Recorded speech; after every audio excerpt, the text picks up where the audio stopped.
שלום לכולם, היום אני אראה לכם איך אנחנו מכינים סלט גרגר הנחלים.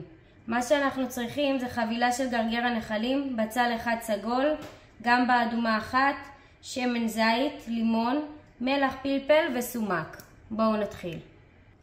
קודם כל אנחנו חותכים קצוץ את העלי גרגר שלנו ושמים בקערה.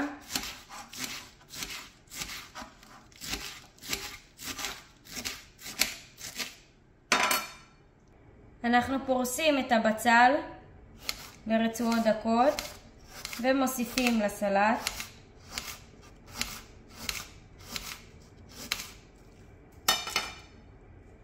אנחנו פורסים גם את הגמבה לרצועות דקות ומוסיפים לקערה.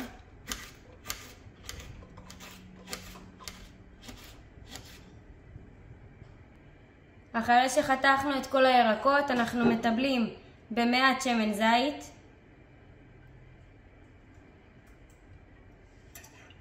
חצי כפית של מלח,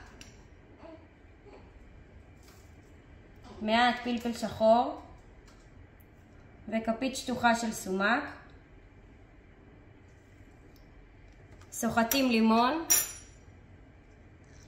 ומערבבים יחד.